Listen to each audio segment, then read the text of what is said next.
de binansa eye budu e twa na wanko ho pra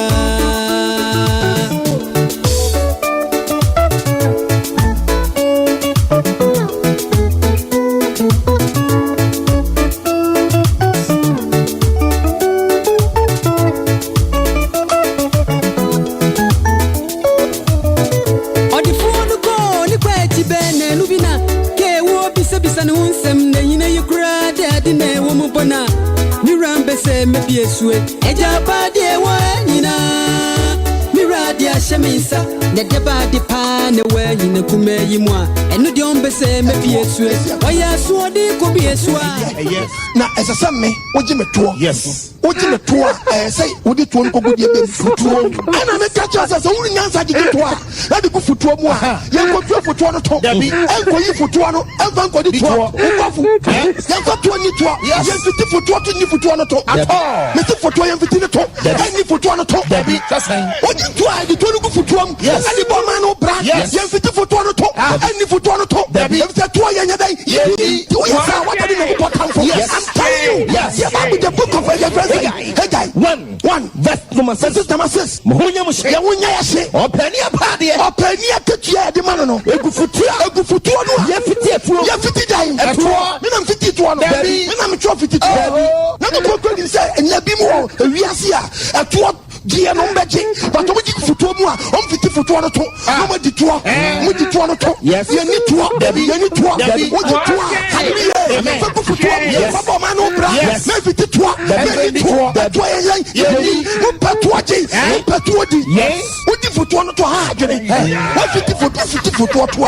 Ni ye be yan krofo ya. Yes. Amen. Onye po hu ya mabo. Amen. And this is for patuo. Yes. And for patuo. But if you go futu mu no.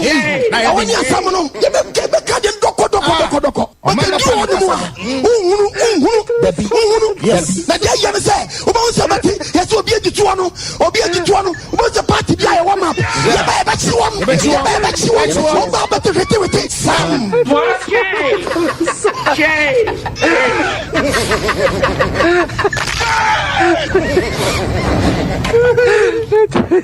Sompa 93.1.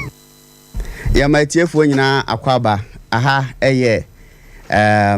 Healing Point suni enam over 20 affiliate radio stations. Ya every media omudi ebetu dwa. Sounds na wo share live Sompa TV. I wo multi TV decoder na so ana wo share. Ya kasi Healing Point radio programmer ana radio and television programmer for apomuden ho na yesua de na fire apomuden ho.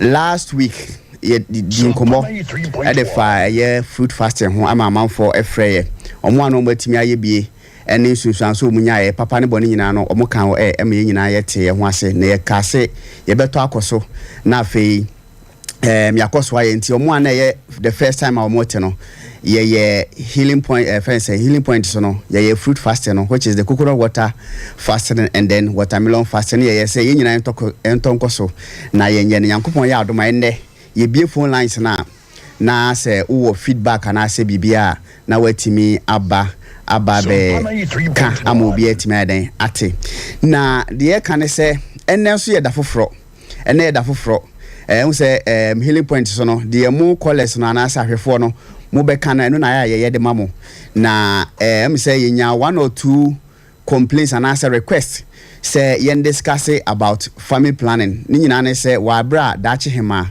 amadokas papa bi what day health news of the week by a kopie say mani bi ho no a omode family planning ade a method and commode AC yin kwan nso mo say si form ya dodo na no etimi anyem including obi a oye video kra na je say sansem no eko kenyan e ma man for request ebusa ho nsem bebre e fa family plan tie ye say enne no ye be hia na Yankopon cha de Ghana ha say ope institutional o ma first omo so ni ye ka family plan ye ntimi enyi omudi enfrim just like said ye ka siatica wentimi ni 21st kan enfrim na say ye ka Maristove International sa adwumako we representative for ha na de me dey say wo your ba enu ti no family planning no ya title no said the other side of family planning na you have to know, and I say you must know, and na ye de ebro no enti nkomo no fully packed. The other side near den ye nyina be ya adwen says ye ka family plan ho asem na ye de to air mpredodo na no aya na papa no na edoso wo yasom chen sorry bone the other side mum na ye te ho asem chen papa no na so family plan ye nim se mfaso ebi mu ho madi so mfaso papa ebi mu ho a asofo madi so mfaso radio presenters madi so mfaso market women school for tertiary institution madi so enya asem ketwa. So your topic na share the other side, both the positive and then the negative. Yeah, we are going to discuss it.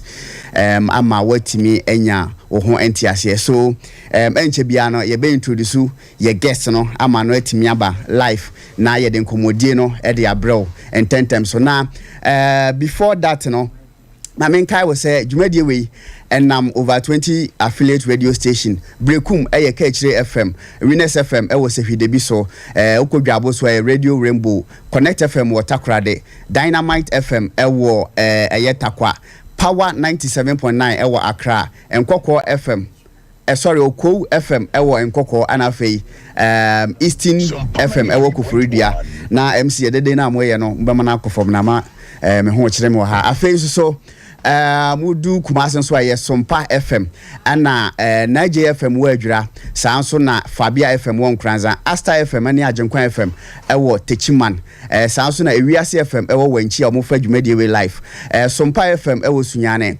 Kechire FM ewo Brekum Goso eho na Success FM edi dwumadie we ebro TV no eye Sompa TV ewo multi TV decoder na so hye no so say Nyankopon ya adoma 7 pm ubenya repeat version of sa program we ahwe ewo Sompa TV Sunday bia nwumre 7 pm ye de sa dwumadie be bro ama SDF ne omo ko aye ene omo manya time NTA sa dwumadie no mahwe live ewo Sompa TV 7 pm Sundays si enja radio ni bi entumu dia ene na intentems ne ye beko dachi hema ama dokas wo na health news of the week ene so what is some fufubi ebre na obe break another news na the chicken sorry ne monkeypox na we break ya 3 weeks ni ho nsema pagya no say na ho asem esitie no ne special update wo honom mame ma no akwaba na madam emo akwaba ye ja doctor say ho ye de nyame adom ana boni bia nso ma wakwem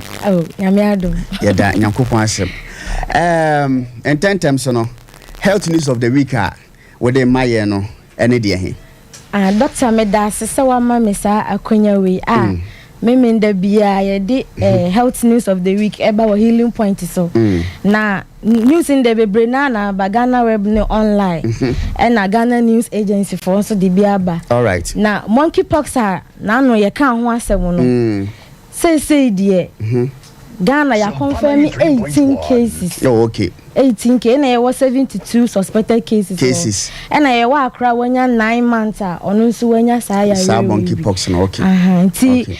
Director General of Ghana Health Service, Dr. Patrick Kuma Abuaji.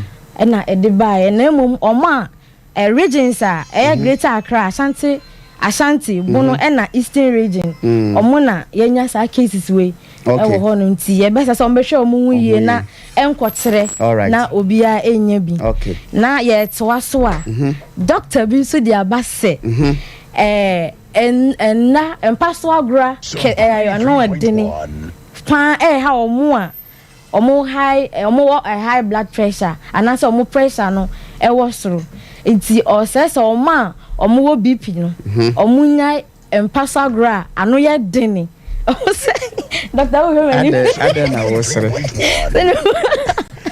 now okasa me hwe ni metimia ayima no me many to jazo be gas me bu afu de doctor neka me hwe ni so I was senior lecturer okay our Legon University of Ghana Dr. Cecilia Eliasen editu dwa say omo BP wasoro no na omudi empaso agra no ye den pa no na definition no ana explanation no ana practicality no ano den no eno no de he nse ebi mu eyema omo abuse sex na ankasa wo mpaso tisesen eno brofo sa na wo ka no ye na na nuti omo so na bp na ha omo ye na ye mfie nya ndu 50 ye ne de bp na ha ye eno ntino tiremu ye na o se oma omudi empaso agra no ye den ano den no tisesen se oye na wia na ano ye de anase oye na anopa ewia enwunwe emu ye oye na dodo na emu so oye na dodo mpona se enya ade a me hu de ya si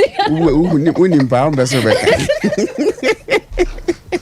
unimpa yanko next story so muti next one ye Ghana omo wo sickle cell ahudutu yare adults okay ama nipa opipim yenu okay ena enya saa yare 2 million no monya saa yare wo Ghana okay ti Dr. Vivian pencil na desa news we buy say e was ye hwe ye hu yi na omo cycling ye SS omo cycling status ye SS ana genotype ye SS no omo behwe na omo kware a omo ye test ne dem be ya sickle cell ya rewe and kosubiu okay nice we fit we na komo omo nyanware okay so be wara bomode ya say obe check obi on ma ono nya check na HIV no negative anu woko de aka ne de onhwe ho bia ma onim se se na bia nkola na de ombeba no ye mfom nkoto oya omo ma wei ekoto so ma CEO wo health insurance scheme wo Dr. Okeboy de to just say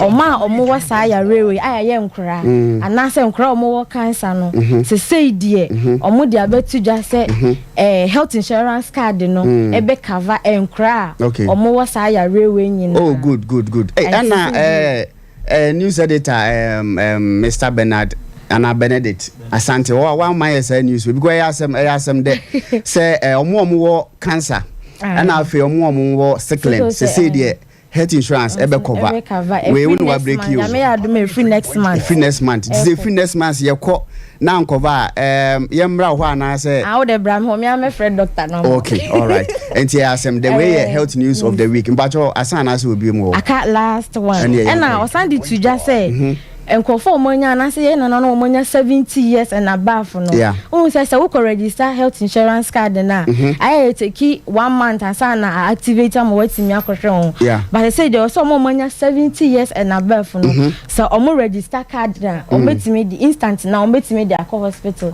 ama ya shomte ya asem da was Ghana for ye shining so okay ye better was pass with this health news of the week so we know the better trend o health news of the week no dey na wo hwa e was say trend throughout the week and say be share emu dey wow health news of the buy no dey na wo hwa be trend omo ye omo di mpasa omo ye sex ano ye din no e na enkra aban ayen hyehyeye aba say e was say health insurance card no e cover omo wo cancer no sickle cell no nyina nti no e was say Ghana for ye hye so na ye ni emom so ko ware a e was say you very careful sa na ma we because yare a abaso amankofo bebre nkra kitinkitinkitinkiti nyina enya sa yare nti na doctor na de wo ho no nti ye be stress obia ebe ma na ni ada no so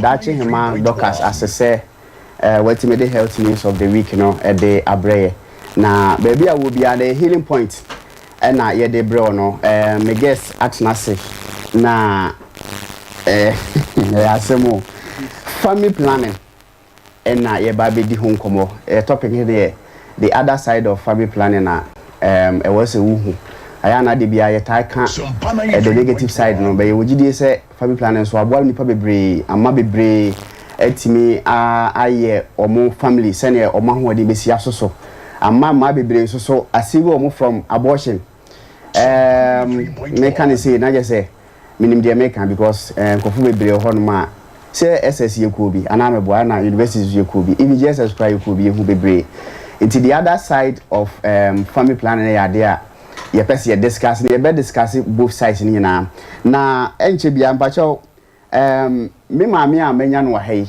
ana me sister penya menya no wahai ofri eye Maristo International na me ka say the whole Ghana open institution one institution a ban family planning na wontimi nyi omudi mfrim na omagie si omo so na omoboa na titu abusua ene mma etime nya mfaso pa free family planning ma na ye Maristof International ne ho no ye quality quality health officer o honom ya na bodi ne de ma minya abotre na me komi phone so na me bobo no one after the other number cho winim Mr. Daniel Obisi ewo Tafo government hospital where dietitian o mate o master man or your masters and or your mate or say what show you pa no ti so yeah enti no yeah just by the way Madam Erica MN Awendo pacho dey manya correct there pacho onya all right ono na ye no ehia wo ha me say a chese wo hwe eba ne nursing a nimdie no kwa nimu na midwifery chese dey me dey class topic no eye about family and no sense wo background kese fa sa wo midwifery no aside na masters so e wo sa e kwan no so ya dey a ebetimi aboa discussion fa so clinical quality advisor na chese from the right institution from the right personnel and the bro right about 9:15 you was ma aduana in 45 minutes and a bear discussion and madam ye mo akwa baba Sompa any over 20 affiliate station affairs and so live was Sompa TV. Thank you. That's it. But you can family planning for the benefit of Ubia even say one TRC you know then you can family planning just saying. Okay, mommy starting free. Ghana, we say you can't family planning ama and for free say you can't family planning na. You purchase say more omo more omo more omo. For baby free say we are family planning na wo. Okay. And that's the biggest misconception out there. Wow. But family planning interest say men. All right. Family planning interest say titiwa wom.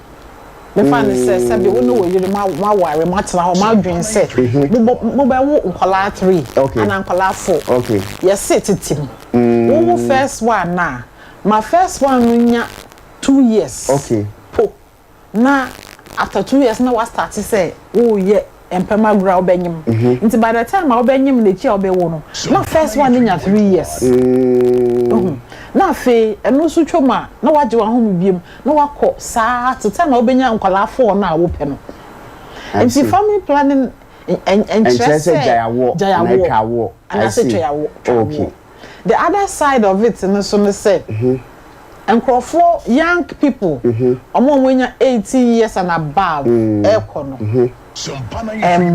family planning no it's not for them. Omo dey contraceptives. Wow. Family planning is for couples. Me fan say wo no we yebe. Ama wari amu together. We a couple. And you people family planning is for you. Say mo be planning mo family. But young people are when 16, 17 going on worry oni kunu ana oni partner or the neti. On a time back kuma de bi omo da bom yeah omo no they are supposed to be taking contraceptives so the difference is we have family planning and then we have contraceptives are for young people person omo bo omo hu ba na omo ko omo school wie mintwa no enne asema ka we no cry to me no cry I am a first time because ye wo school me emma bebre young girls omo ware said ye wo kan sesa na tie dia ana omo ye family planning every month be any of the method I think so be baso no obi wa akwhye wakoye we obi say obi wa we ya 10 years 5 years and or share time wo de be ko school be wie ni ade a wo so na je say you wrong anya sa na family planning in susie mo yasan ke koye there be anya wrong okay anya wrong say we be fa any of the methods okay the difference is family planning here for couples all right wo no we yere okay but we dey won worry okay. and I no boyfriend wo there they are wa fa no contraceptives okay so we preach contraceptives and then we preach family planning oh okay all right that's the difference okay all right yeguso a twetwe family planning enkomo na enyomad bo on my na obeti emu asem ne nti ye to aso now mtimi ahwe time ben na wo as a advisor what being what friend say family plan wo be advise and I be recommend say will be enquire family planning no obia or sexually active from 16 years and above so when you're 16 years and above now when you're sexually active in family planning is for you or contraceptive is for you. And you know be here because you say on said we are say I you know be here be so wale so one wale we are active in who was sexual partner in we here be provided say when you're ready so obenyum and that is said they will can when you're ready so obenyum na we ye and no mum enenye anka Ghana ma ya beti ase say abortion mum e wo more complications and more dangerous to your health. Yes. Senka obey family planning. Anka ye dwuma be easier man. Wow. And obe we dwuma ye pass o ka say omo sexually active na be here we there especially young people from 18 24 Ghana ye manpower like ye workforce. It is uncle na ye here omo some be bo omo ban. Good. Because me that age group are sexually deactive. Activity.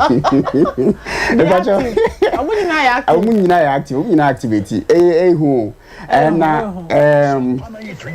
you should say young types of family plannings no na yenhwe na minim say you big jai contraceptives now at on chain for the meantime me aka family planning na say me aka family planning no the contraceptive the family planning you know we like sister and brother we related the only difference is say family planning is for couples and a contraceptive here like obi won worry ono I say I'm going for this method no according the contraceptive no the born ho ban no we betimi mix it too na bia otwiwe kakra na oh say when you kunu ho dia ese mo ya adwene that's when family planning comes in and no plan say yeah plan say be 5 enti ye kwaji contraceptives na dey boy ho ban but won worry dia wo dey contraceptives na do bomb so wo worry na fe you have a family to plan so much okay enti answer na obekọ family planning methods ne so no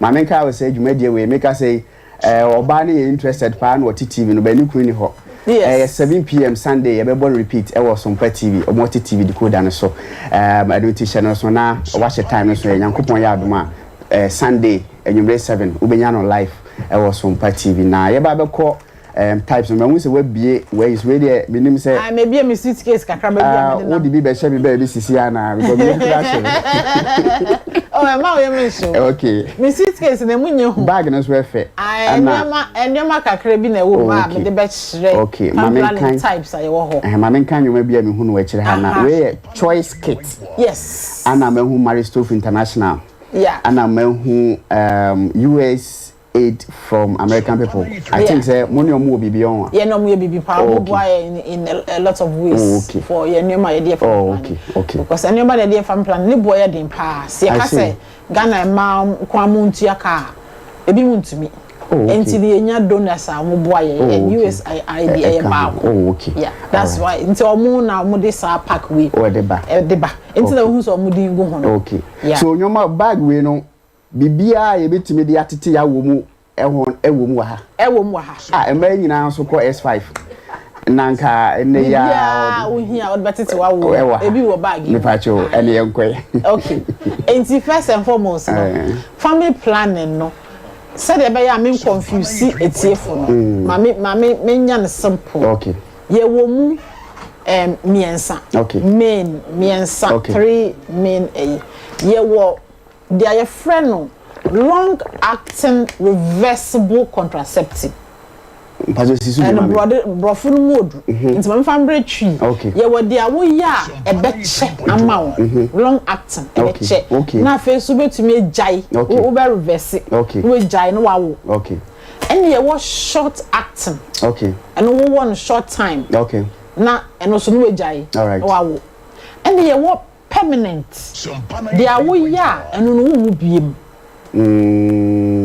and ye wa mema de and ye wa ma de enti no miensa long acting reversible contraceptive short acting contraceptives and they were permanent contraceptives. Okay. Enti na say mo ye couple a mo amohwe yensan na mo choose. Enti na ye bag na ya choice wo no. Choice kit. Me who am say no.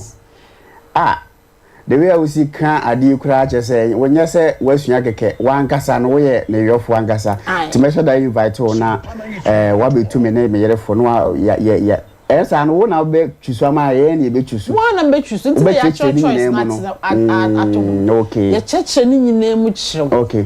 Nti wo wi na wa wo chusu dia ope. Because nipa de ye enforce nipa ye democratic Ghana. Okay. Nti enforce obi. Okay. Nti ya cheche mu chiro na dia wakoma pe no wafa. Okay.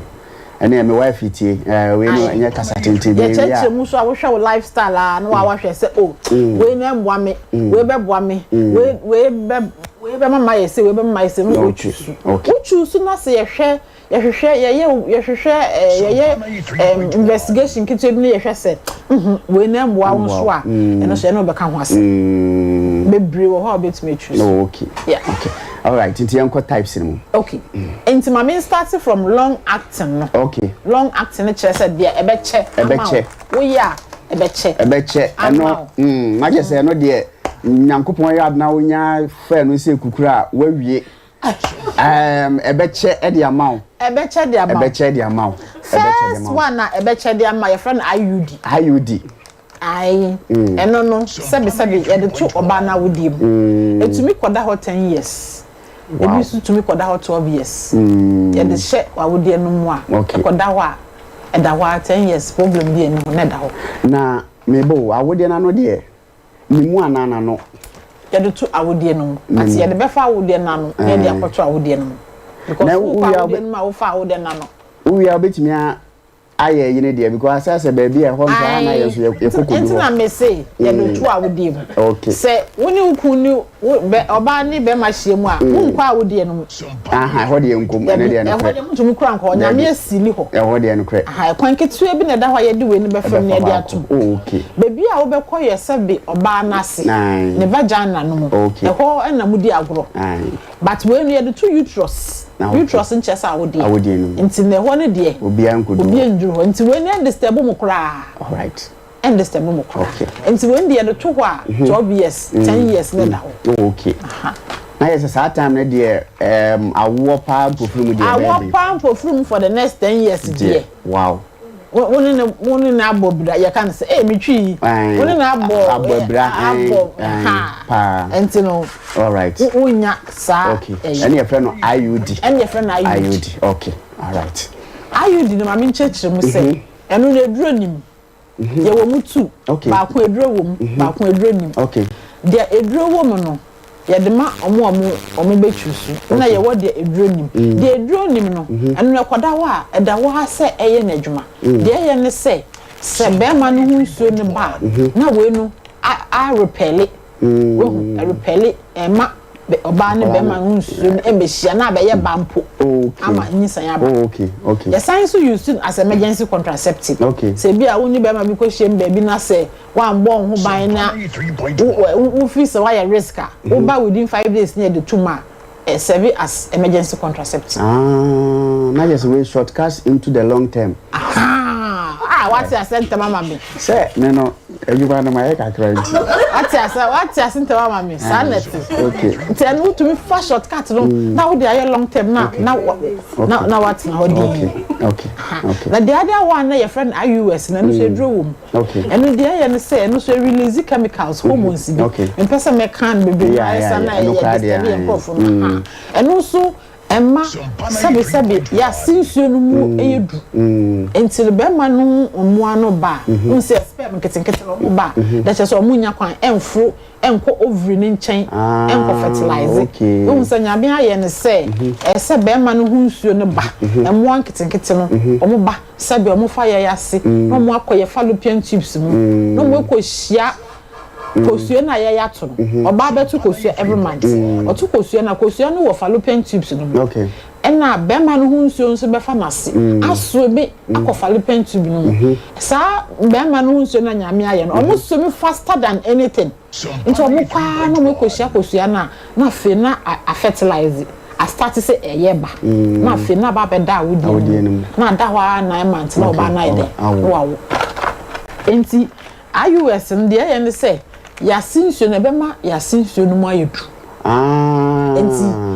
ontumi nyare mbo ontumi nyare ontumi mfuro ene esa no na kama wo ai ontumi mfuro nko ontumi furu du mfimfin so ai IUD nsa no aye say police ebe prevent no obeche no from coming to touch the egg na che say yinse bia ankoba sana ayudi eye na djuma ye fi ayudi no so a ayudi na eye de ewa pawo ni nyina we na ewa pawo etintin eye me ewa pa enye won ase na kwa wo de ni inside no ai ewa and the sound so eye 10 years eye 10 years e sound so be emergency contraceptive amount so ho chireba enu twoma ye wo de friend 5 years ewo ho 5 years tie man say bia ye beto about 2024 until we end 2023 a ayi se san to aba ayi se tan to aba enu na wo kase ye de share wo kase nka be di ye share wonsem enu ya bai ketua bi sei eye mienu aba na ye mienu ne kesi ye ni ana se emre nso emre rubber so mhwe rubber oh that's why they wait to certain cry emre oh na me say bi e den na so oh kititi o me chief cameraman ni ya we o ano on shada nka obetwa ma na ba kititi wow intense say ye nuanu ma no mo mu nsuro de emre kitwa bi ye de shawo ye hye nso enya ya okay ye wo pane kitwa bu o nsa ho na de ahye ndimo ye nya o ya me ka say bi a mo pai de oh eya no mo fi say oh ni e be pa me ni e be twa me nsa ho de me say bi am betwa no mapam na nipa no kotwa kra beda ho de bi kotwa bi am beda ho ade ketuwa bi me kwa mahye bi se wo hwa a wo behu ache ketuwa bi wo se kotwa ketuwa bi wo nsa ache dada enti ye ntwa okay eti se pane eti se de ye wo pane ye de fam ne de ato skin no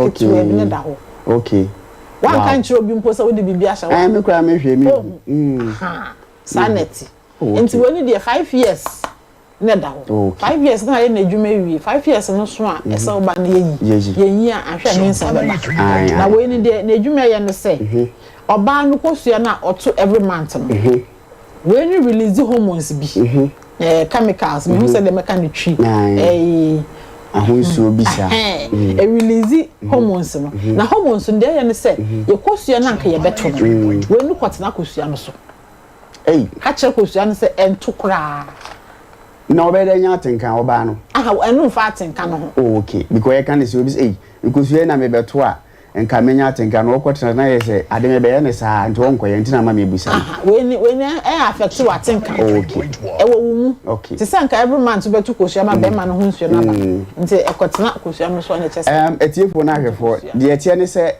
o kase ensi watenkan ho kwan a megidi bi ko no ansa waye bi enti waye why oyeni bi enti senaten kan no ati akwa ko beka ewo ho ana yeso ati debi we ni beje papa chese ebema wo wi akurafi wo se wo ye bibi na se adene hawa okay wo yi wadwin fi so enti na wo ye kwa sa wo ye ko wadwin nyi bibia so because nyinsan ya wo mpempa frum nyinsan ya wo mpe no se bi tu a beka sa bodan hwe yetimi catch le be man na at once nko be ye na at once na ho adwojo e go be ye ene ye catch le say adem last man dan ye wo ba ye ho na wo hu mema na nim a na be ma ye bre enye ne a enye easy because papa bu ofia ye frɛ no mrante ye hene wo se unya wo akwala ba sa so pe be man wo de ka 21 years ampa ana omo ansa mo anso say mema ya anye yi ti say despite no mo ne kwakuti no nyina eye mumma ana afi nkwala hwe for the next 21 years we dey multiply canteen fees 93.1 and na sem no trust me it is a 5 years in the free why you were 3 years wo okay and also to say okay and your friend implant on ono ni nuane ba ko na me chechire me chere but eno no ye shema 3 years okay 3 years and also enye ya we hu say de ade enti omo de load mu dada abrofo no mo ya de no mo load enti ati sepanie ye de to wonsa ne press na kwhye wo skin no okay e hye wa 3 years no be okay so pesa wo ba ne chia no be so won pesa wo so a wo ba wo yi anu wasan ya fofo okay nti and only long term na ma chechiri mo. Okay. Afa me ba short term no so. Okay. Short term no ye wo panie. Okay. Panie no. Nkofo friend depo. Ade no mo friend depo de man no. Mo amunim no mo friend depo. Depo. Ni din wa. Okay. Me pass me bona ma confuse nkofo. Okay. Dinwa. Intina omo twa no shop. Okay. Eno no wo wa 3 months. Every 3 months esa obewo. Okay.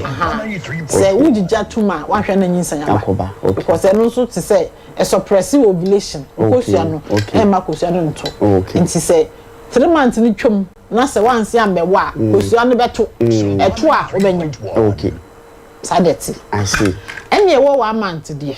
Eno so ye pane. Oh, na wa ade na 1 month de say so. Aha, ebi mu wo a 1 month de ade said the okasi are sexually active. Obi wo ebi na we hia anke kama to say the ti hoyi. Na ebi a the to rocky. O pese okotwa no ho. Enye ade wa hyada so pese o ye family planning but o pese o no ho ban 1 month bi. Okay. Ana ni kunu fi abrochira aba obedi 1 month. Obedi 1 month. Good. Ana be ma ni ba obedi 3 months. Nti o pese o no ho ban. Nti na e fa no short term. Okay. Nti na o de we. Ana me dey recommend we am akwantufor na ye ne omote he ya ne dey. Ai. Me family sense. Ombe twa ba ye. Okay. Long term no. Na permanent no. Ka picture na me dey am brother no. MCR. You answer na MCR be boa no na we permanent one we dey ma abeto so no. Book bi wa ha. Ma nti me the permanent no ka me the beto so. Ma me na me homra. Na de tie ne se dwumadie we 21st connect na dey abroad the sciatica expert. On family plan dey say no we dey call 21st a wayira. There be tie expert no.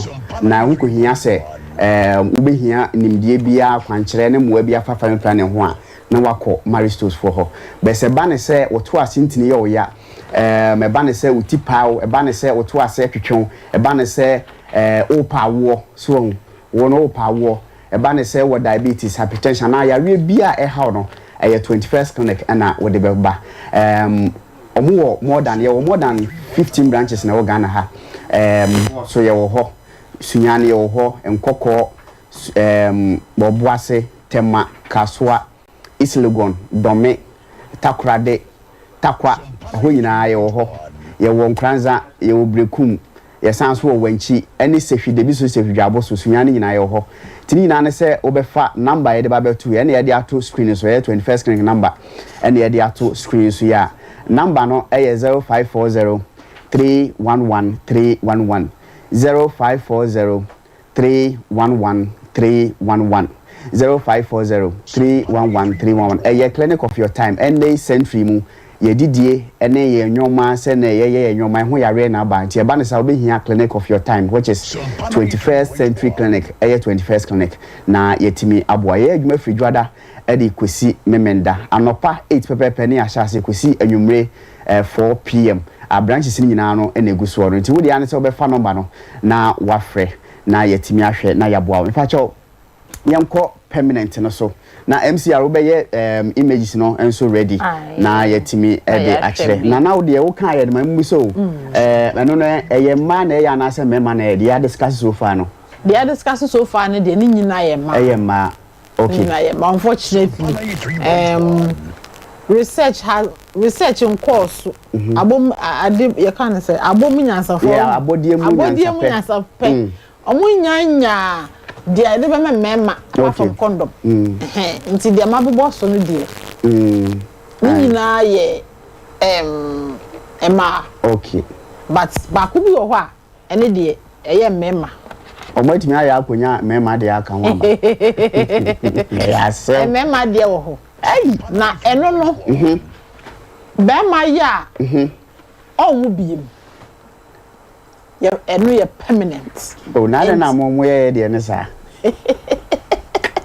permanent na ye tu okay ba ku ye be ma de na ba ku ye oba de okay nti be ma de no se oya owu biem owu biem okay very very effective 97% effective yeah, they very effective aha nti dia ye ne say ye block transportation of sperm no from be man no ho senke be ko oba no ho na ye say And I said, the Okano with the bed tree, and I said, me who is animio. Who be sano? So say block transportation of sperm to the Obano. So, mammy, so no much. I'm going to be much. Sorry, say me tata. You show. Okay. Well, who say? Namia body mono. Namia no, baby a bear man or store sperm no. Okay. And then Yamia no baby a sperm no effa bear man who eba obano.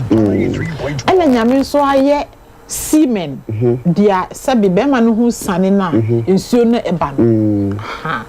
And na sa emuana omo bear man who na obeba abeka oba no sperm no oba beka oba no ho ama na yinsin eno so efa 3.1 enti de ye ne se baby asa sperm no befa no a small surgical operation doctor no betwa ho no wa chechire enti o chechire a sperm no entumi emfa mu ma biem but be ma no obesoro agina kama ono oba beda kama ne ho be sane no kama but ne ho na esane ne nsuo na aba no sperm nim Sompa 3.1 Matthias na say o ka so betwa no I a small surgical operation okay o say aha ne ha be ma ne groin no ho ahoma mienu bi wo ho e di transport sperm ne ba nti san ahoma mienu no doctor betwa otwa ha ne otwa ne wa chechire but ne be ma no de be ma ne di on fa ne sanka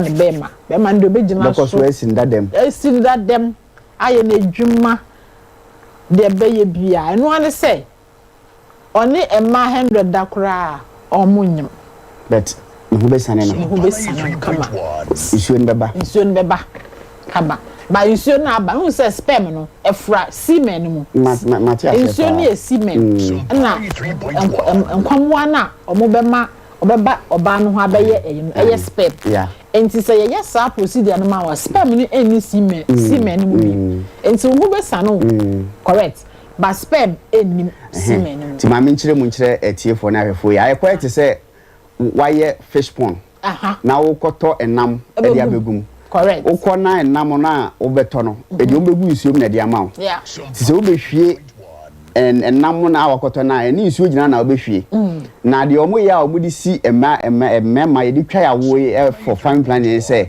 wakoto enam na wo di begu fish pond no wo ko eni panse mama wo enam na isuo wana mama wato enam so ba wo behwie isuo nko enam ne nim enti no fish pond de bia na enam time because isuo n keke de wa hwie gum na enam nka ho good example almost 7 grams no okay enti no ti me ho be sane me kama me ho be sane me bet be gina so bibia kama ene ye be ye emema ne ye pa in fact ebi mu ba menya brother ba ko bi sabi na edin bebi o te credit ena bebi o te so ye tu no in fact na esa me akwa na me pepe nkrofo ye diska kakra bom na o de kope ba bi wa wo 6 oba na se da fam plan no nye na osro na fam plan ne ho nsem bebi amanfo aka no be se ne ye di nkomo so fa no okay nti me frɛ brother na me kan we kire no so sister meye ma no crazy nti the following day na me arrange the doctor be ye man okay nti ho nti se eye kra me friend metumi afriend man na ba be di adanse na ya hwe na ya me be me di remember bebreye doctors lawyers you won't believe it omoye nso a omuni problem bia ene ma de nso ho ma ye de no rocky be din kan ye rocky be ye wo so wo matre rocky wo matre ene bia why ready say e matre ni ye ma wo dia eno no why woni ntina no ye family plan na asem no okay wo yire mo decide say ye hu biem okay ye hu biem e bia ya wo tre ye wie ye hu biem ene no abeye because eno ye ya yentumi reverse okay ntina me ka say we mu ni ye reversible we irreversible eno no forward ever abaye wie ntumi ba back nti eno no why wadwen say ye hu biem no na ye se nkola kura ye wo maso den wonya ba ku mienu a obi enya bi o nti ade na wo metwa so preko na de aka no nka ye nkonko nti ente emma so de ho okay emma so ye de no bebi a ahoma na ye tukosua fem no be man no nsuo no be ba be hia sa homa no eno so na ye twa na ya chekere simple be kan simple sa say dey be ya me confuse me enti no ye twa na se chekere ya wo be chukosuo all right wo be chima all right but be man no nsuo ba wonyim eno de man ye pa man no mo awo 5 6 na de no mo ye bebre ye kra ye nyansa ye nya example ya je omo wo no dia so ye wo no so percentage eno ya somdwe chese we yi wadwe fusu for the rest of your life and then also side effect na wo nkitinkiti na wo we mu no ebi ni ho ye be ba so side effect no e wo ne me yero pa eno ne bi ni we hu we no wo ya small surgical procedure even wo last born na say wo ye surgery wo ye the friend cesarean section ye tumi de fra ye ma okay e say wo wiem na yesi bia wo de bo ba ko akum no ma mienu yes na nkanu anu no okay enti family plan na ho de wo ho no wow me de me wo ha na metie me yere nsu wo fie Rebecca Topi dome ana onso wo hwe disability I think say decision e de ewo mene ne ntam ye betusu obi so hwe sisi a ono so atiase pa yi nti ono so abemike ne decision na yesi ade e de bia bonyono bata ho nsem ne yakano akono a one kasa in your practical enye book mu de no because book mu de we wesi ya ben wa ha no but practically na wo ne nkofo bebre no why bebre so amamanfo success stories no ho but minute nkekiti bia ya na e project no mo ama e discourage nkofo no ma won so we condom bi so pesa wanu si na makan no ansma ba wo question no so condom no so ama mi ma hye Ade no ye mashu. O de we see you na dosu. Okay, me dey atu. We mashu dem dey atu. Do that say e nkron. Me ma ye wa hanso em say ye nsia. Do na wo S5. E dey atu a wa say me so. Okay. Me kan no. Me wi efi me ja ba ku. Okay. Ye wo bibi so e friend emergency contraceptive. Yeah. Ye wo bibi e friend emergency contraceptive. BK1. Okay. Eno no say wako wo partner ho wo kunu ho na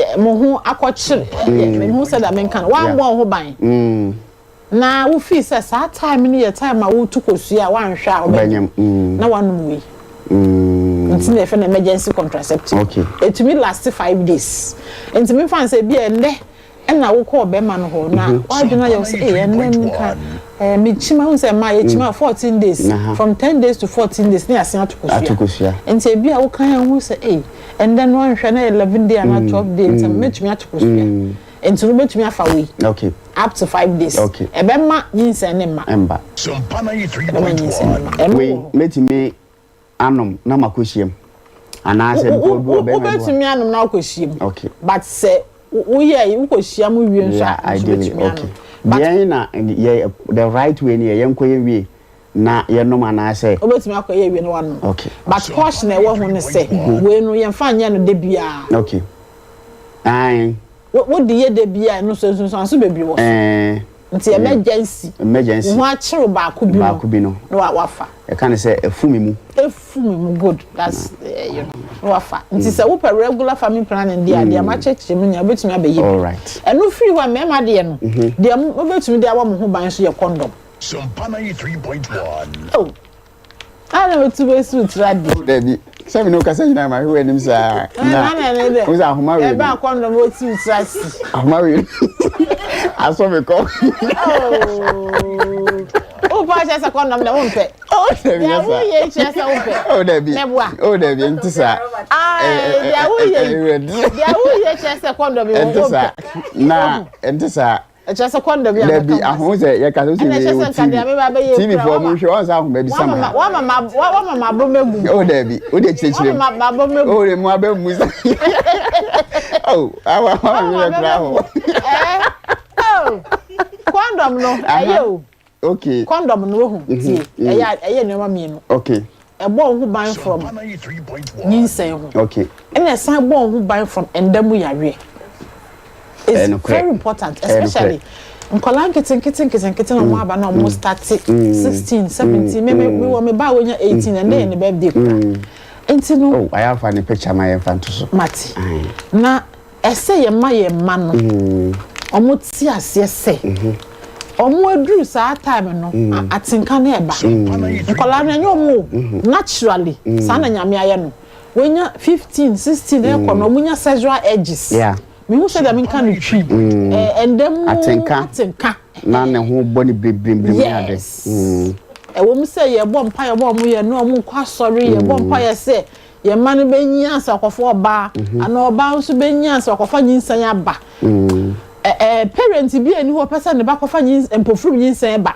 ana okonyim obi na ye di empofuru nyinsan ba because obi a person ne ba konanim tumpon no correct and the school fees no straight no ya ati se meko na okay school fees tia sana na fi okofa nyinsa ne ba sa ahwa obeboda obi wo ho de ne ba ne ba maame bi ode ne ba brem chese wa bo akwala na mse maame na na pese okuna na enye no fault enti condom ne die me si so say ye nuanom ketwa ne ye ma boys no omo fa condom no mo ban okay because of HIV, because of gonorrhea, because of hepatitis B, because of yare bebrea, a free endemic chlamydia. Then because I'm able to confused, so endorsed. But condom never one who buy from endemic yare. No correct. And a condom to be more shy. Ya no omu kofa ya no should be open to not in the siati. Just say intentem so. Ya fire sinti. I want to do almost 30 I say I no pentem. Oh, there be said the so you say TV so no. Yes you demonstrate ada. Oh, viewers discretion. Oh no bad shall be to me. I be so see a boy who bind to the tray. Now what the other I me obi wa ha. Me obi wa ha. Viewers discretion pa. Pacho. Enti na make say. Eh. Me fancy channel mo nya the viewer discretion answer. Viewers discretion ain't no my many eja wo hwe program we dey muntina na moye na akwala no so te wonchen to bit mass one say to you be onya 18 dia ma na on chess ni si enye we no so e be boy 18 dia yesre wa ma no sorry enti bacho kire na enti sa wo fa condom na esa wo hwe se condom na ye intact okay ayi tokuro bi endem ne hunti ye and wa hwe expiry date no wo de okoto pharmacy shop na hwe expiry date na answer because anya say ebetumi ati eti a wo de koye adwuma na enye yi na afi wo konso na sa agro ne be start ya ese wo se be ma na ye ready be ma na so original so wo hwe condom no so a e wo size 4 baby wo ye rough baby so ho ye smooth what ti wo baby e ho ye smooth na enti wo bebre na baby e ho ye rough na de wo ti ya hey wo ti ya no ati okay e ho na ye rough wo ti ya no ati okay na what the come on what when be e ye wadwuma wo ye nti wa kire nkofo a na be me ya wo be hye hu prototype me nu yo pese o ya na enti se wo ye sa na okay na wo yi condom na wo sa abobọ say yeah esa wo so condom no soro beka obewu se space kitwa bi da soro na fe na wo de asi be ma na asori no asori wi na wo de asi so na wo roll akofom nipa wo ya ade de wan hwe ye de die mu bi ade so na eye we sha hu baby prototype we no prototype ni nyai aha mali enti wo ya ese ekwan beda soro wo hye ni ye ese ekwan beda soro aha na be man sebe odi agro no wia no hunsuo no beba enti agro na esi no ema ade na ndwe edwe wa hwa na nsuo no afa ho enti na fe na be man no etwe no ho a na we yi no boko sa tissue bi na wo wa na wodi ahye tissue no mo na ende de ye water closet e fa akoshe water closet no e be block no ana paper na woti free mo no no wasan ayeden ade ahye paper no mo na wodi atu bolem chichire ho man kola hu kola kitinkiton betumi de aye balu mo hu ana se huiti mu a se krase de na ye na de akotu na de akotu pepe nyame shira Madam Erica senior quality health advisor from Maristove International. Usa kesima isia na ye time ne ko. Na ye bebo fan say side effect and answer nutrition so akaka bi e but o man side beba. Okay. My listeners omo de beba. Enti number no frɛ na kesima nsia pɛ ne ye ko. Number no obe frɛ na wabaso na o question bia wo no watimi abusa family planning no number na that TV ne so no 0551 931 931 0551 931 931 and 0548 931 931 0548 931 931 Pacho udini baby akasa free Sompa 93.1 Pacho udini baby akasa free But your friend is selling. Me Pacho etio If I told me person me this time say I was say mouth for and come a person can try. Ntiano sa no me ba operation na se omobe ne den o matimi acha me. Okay, but you be you no e dey amount. But so we did baby akasa free. Next caller we did baby akasa free. Hello. We did baby akasa free. Hello. Me ba cha we did baby akasa free. For next one we take TV no. Me ba cha we did baby akasa free. Pastor friend me dum kasa free Jaboso ba cha yetio. Pastor friend me dum kasa free Jaboso. Ba cha yetio. Me ntie TV no kasa. Me problem is say me wan for family planning ni bi wa. Hello. Utie TV na we be delay e bre no so yakọ. Nti we dey kan wasa bi etie kasa yetie. Hello.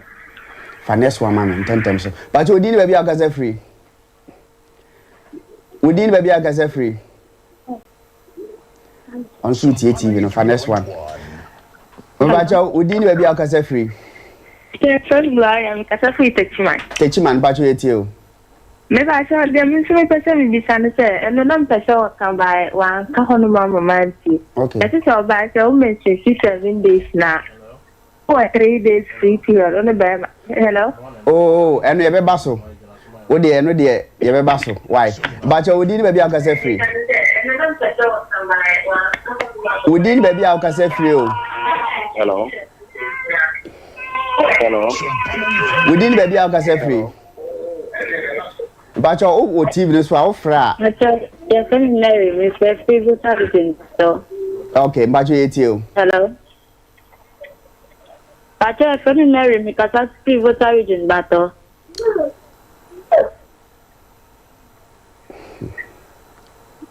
Hello. Kasa. Sompa 93.1 Your family planning and I say, women is ma. There's a senior program one. Emu de na we ye. Me 3 years, you know. Okay. Obey you no.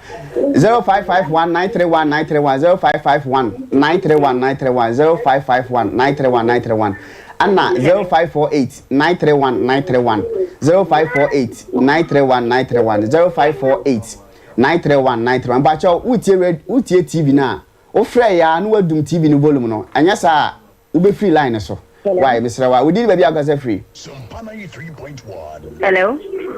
we did baby akasa free Me ba cho me kasa free asromason kwanta. Asromason kwanta okay yetio Me ba cho men tie kwa me ye tie anam de so wa me hwe de ekoso bet me be se le koye aye family planning ba mi di se di ka ye bi oye no ono no nya pressure ndi ama mi sure oye no nya dey Pressure.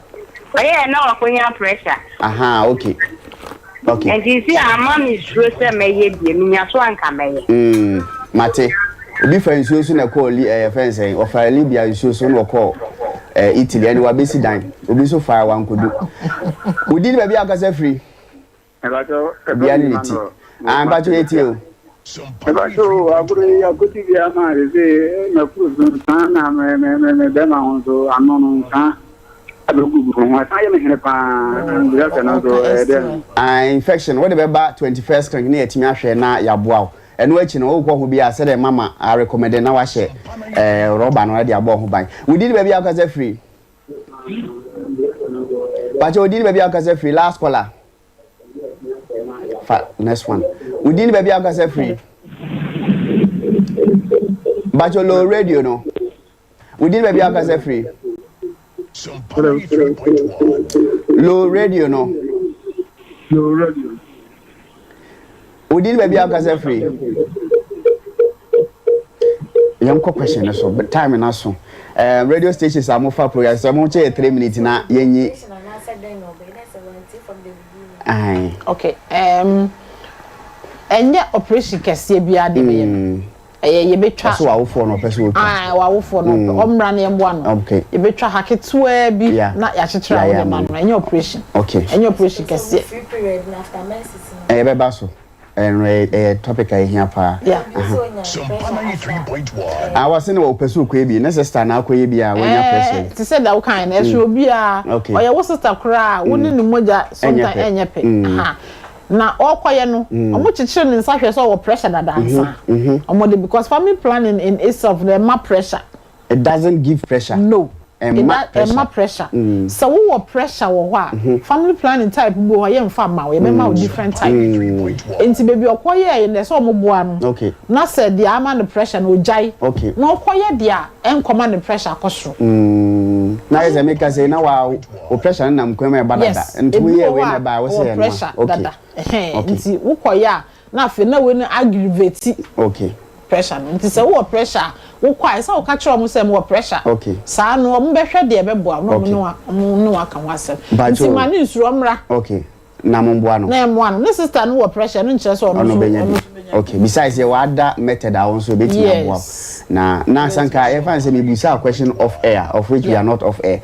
Na because why we na no. Nkofo bi a wa ultimately say family planning na dey or how we say abro mo ye pressure yana. Oh, Debbie. Sir. There be me who be a family planning de how I bring. Okay. There a debra or me a side effect. Side effect, okay. Minim say they can tree mu. Who so so. Bibia who so. Even you bet me an monsieur way na tramo. Na when you are call. Yeah. Enti family planning na bi wo ho nsunsuan so. Okay. Ba ko bi fresh say we 3 years no nchima.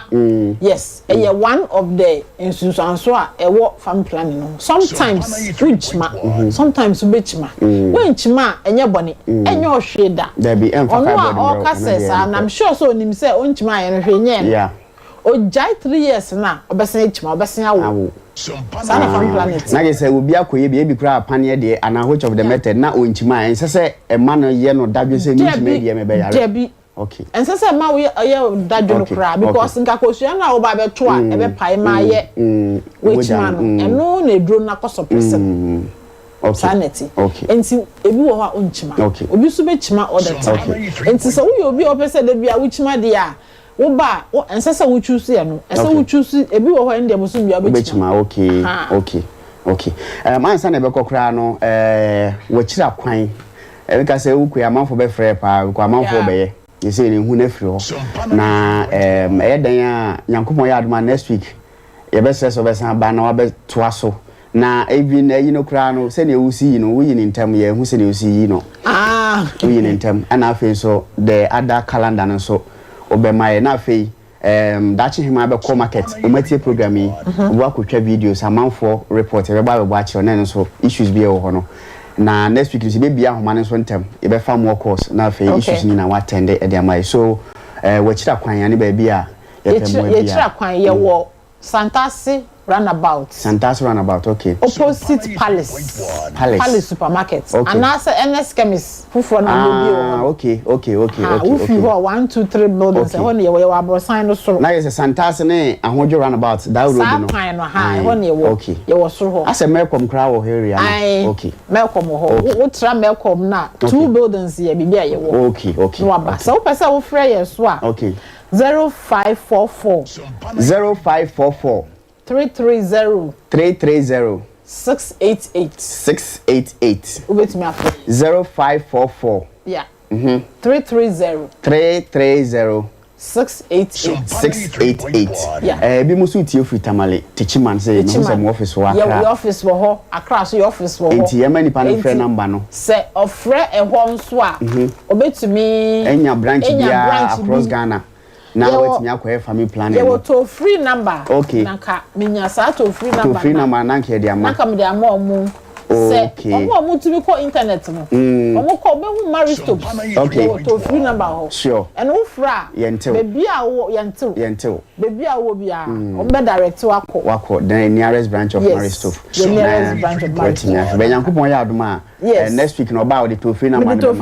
Na wait me afrem. But family planning dey ya dey a eye na eboa. Nti no aya atesem ba ku mienu bi e wo ho no. Te said ye discuss CS obi se wakwa CS amo ne menses mba ne ade na nche se CS amanfo ye no omunyina sa ade na tie ebi wa na ye once in a million once in a minute empacho birthday e wo ho no no betimi de amaye na yakọ birthdays no Dr. Kudua of One Family Clinic we nya Dr. we oba we friend Abigail na maka boss branch 21st clinic week we and odini birthday yama happy birthday okay and our face so no ye wo Dr. Kudua no wo asimfusu ono so chese wo hwe picture me bodi ade abeto so nyina nipa no se ne yesia we so ye akosua ye Dr. Same ne baba no oba na Dr. Same anyamienu and then ye discuss family planning to me sure say wo fema ba se de so fema ba na enti na adwira na akola we on happy belated birthday na MCN saka tofi no man yen fama na afi yen sorry sokra me pa cho tofi number no ye 0800 okay 0800 yes 20 8585 yes number na de pa 0800 yeah 20 85 Ufra baby a wo bia ombe direct akọ Mary Stopes clinic bi e ben okay na otimi akọ okay all right ye Madam Erica NM Arindo we clinical quality advisor wo Mary Stopes International Ghana specifically Kumasi ene ne hia wa Nyankopon ya adoma da se na ye be sanso ato aso na hye se program we Nyankopon ya adoma kwesiada numere 7 pm ye the repeat bebrel e wo Sompa TV o multi TV decoder ne so e da wase Nyankopon ya adoma next week e be sanso hia bye bye 21st Clinic is one of the best theatrical treatment center in Ghana, West Africa.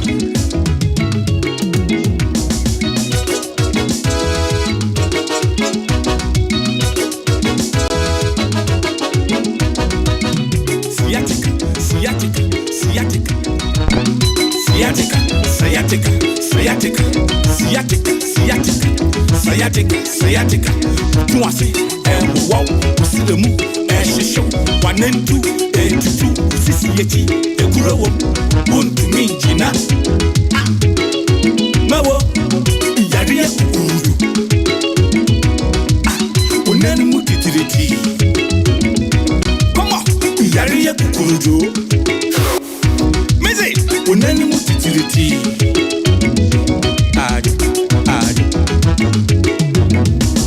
Na wana bamanako 21st bamanako wana betu asiye 21st betu asiye 21st clinic betu siatika si ikoyo siatiki ya ruboni bia beso usisi kosi wona se siatika mike uburu mwa ubebubu gojo 21st betu asiye blessed foster betu ne 21st betu ne 10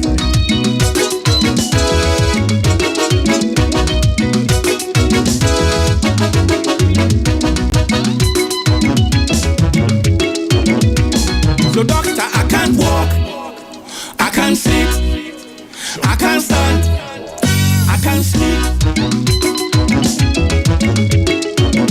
Dr. Blessed Foster, Dr. Semenshia, Dr. Blessed Foster, Ghana dawa sianso. I want na me bebu boss way, baby ni friend na boss body, bro ni friend no I want